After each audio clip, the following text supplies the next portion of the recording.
O meu nome é Tomás Meira, eu sou professor do Departamento de Ciências Sociais da Universidade Estadual de Maringá.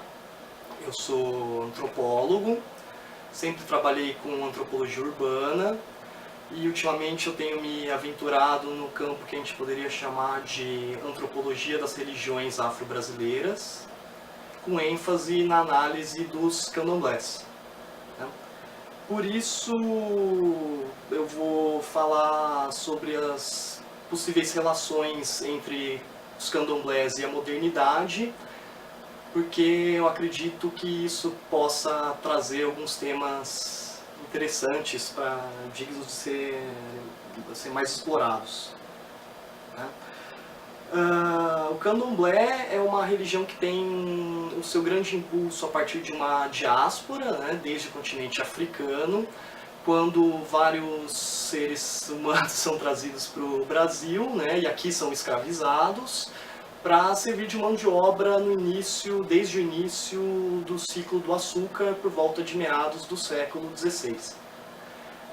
É fundamental ter em mente que esses africanos, quando chegam ao Brasil, trazem consigo suas crenças, os seus cultos, que, embora relativamente diferenciados, possuem uma característica em comum. Todos eles são pautados em um pensamento mágico, que talvez, como definiu Lévi-Strauss, encontra o sagrado em todo lugar. Tudo é potencialmente sagrado nessas cosmologias. Talvez por isso, o africano, ao contrário, o africano, principalmente do período, ao contrário de nós, modernos, não toma os domínios naturais, sociais, sobrenaturais como distintos. Na visão dessas populações, se eles não são indistintos, pelo menos eles estão muito entrelaçados entre si.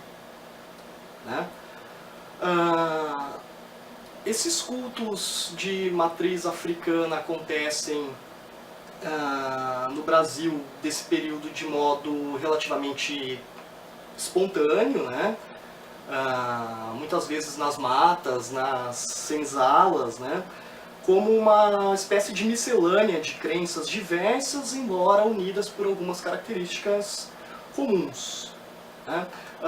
Isso ocorre muitas vezes de modo mais ou menos camuflado, a partir de o sincretismo com alguns princípios cristãos, e esse conjunto de cultos, de crenças, só vai ser sistematizado muito tempo depois, em terreiros, no que nós conhecemos hoje como terreiros, que imprimem um certo padrão nesse conjunto de crenças, a partir de mais ou menos meados do século XIX.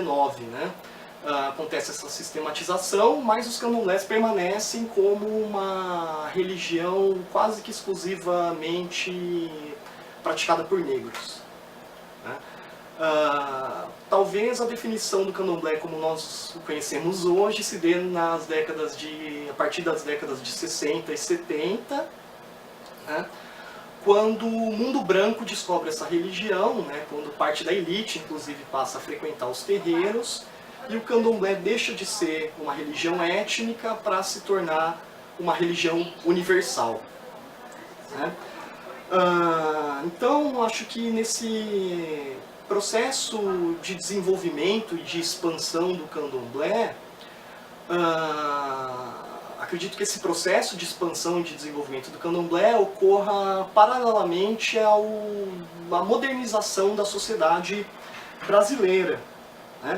E isso dá margem para uma segunda linha de raciocínio que, ao meu ver, permite levantar algumas hipóteses interessantes. Esse contexto moderno, que de certa forma engloba o desenvolvimento do candomblé, é estratégico para as ciências sociais. A noção de modernidade é estratégica para as ciências sociais, tanto que Os grandes fundadores da sociologia, por exemplo, usam dessa ideia, né, para fundamentar o seu pensamento, usam muito dessa ideia para fundamentar o seu pensamento. Só que mais recentemente a ideia de modernidade ganhou um sentido muito interessante na interpretação de um teórico chamado Bruno Latour, né? Para ele a modernidade é sobretudo uma espécie de sistema de pensamento que tende a encarar o mundo como que entrecortado por grandes divisões. Por exemplo, entre natureza e cultura, né? Entre indivíduo e sociedade, entre público e privado, e inclusive entre ciência e religião, né? Esses termos, na visão do Latour, são marcados por legitimidades desiguais. E, resumindo muito esse quadro, ao meu ver, talvez a grande inovação do Latour seja a percepção de que, enquanto os modernos tendem a dividir o mundo em grandes categorias bastante rígidas e autodeterminantes, né, o próprio avanço da modernidade contribui para um mundo cada vez menos divisível, né, no qual tudo se associa, no qual tudo pode ser associado. Né. Por exemplo, sabe-se que o desmatamento em grande escala da floresta amazônica vai implicar na estiagem nas nascentes que alimentam o estado de São Paulo, né? Uma estiagem sobre as nascentes que alimentam o estado de São Paulo, né? E que isso pode influenciar, por exemplo, no resultado das eleições, né? E que isso pode influenciar, pode ser replicado na cotação do dólar, que pode e provavelmente terá também suas influências nos hábitos de consumo da população. Então, ao contrário do que acreditam os modernos, né, o mundo é todo interrelacionado, né, formado por eventos híbridos, né?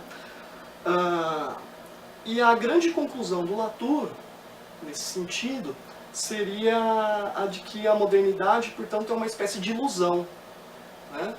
E como ele traz no título de uma das suas obras mais conhecidas, nós jamais fomos modernos, né?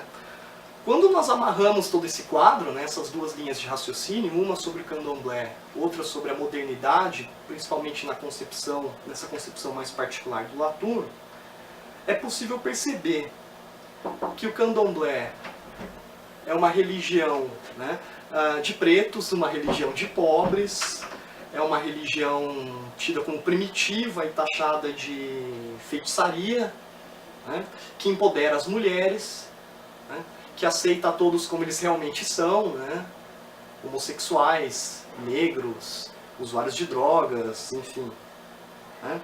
Mas que essa religião, que é tão desqualificada pelo mundo ocidental, mostra, talvez, ao próprio homem moderno a sua face mais íntima, mas que ele insiste em negar, né? A de um mundo em que tudo está, ou pode estar, interrelacionado. E eu diria que o resultado dessas relações seria uma espécie de um soco no espelho por parte de uma sociedade recalcada, né, que acaba por se desdobrar em uma série de estigmas, de medos, de intolerâncias, de perseguições aos frequentadores de terreiros ou aos adeptos das religiões afro-brasileiras, né, e isso principalmente por outras religiões que se valem dos próprios recursos modernos para promover suas expansões, né. Então, colocado esse raciocínio, só queria chamar a atenção para dois pontos que podem, talvez, render algum debate, né. Além dos preconceitos ligados à raça, à condição socioeconômica dos frequentadores dos candomblés, possivelmente exista um componente cognitivo na recusa dessas religiões por parte da sociedade, entre todas as aspas, envolvente, né?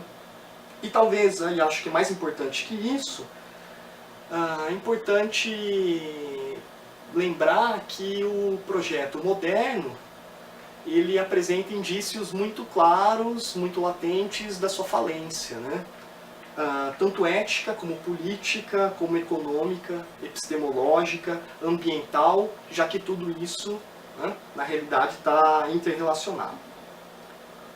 Então, ao invés de incidir estigmas sobre as populações afro-brasileiras e suas práticas religiosas, eu acredito que seja importante olhar, né, para elas a fim de buscar ensinamentos, né, já que são crenças que procuram se harmonizar com o mundo tal como ele é, né, que não negam, né, são crenças que não negam o que o mundo realmente é, né, como fazem os modernos, na opinião do Latour.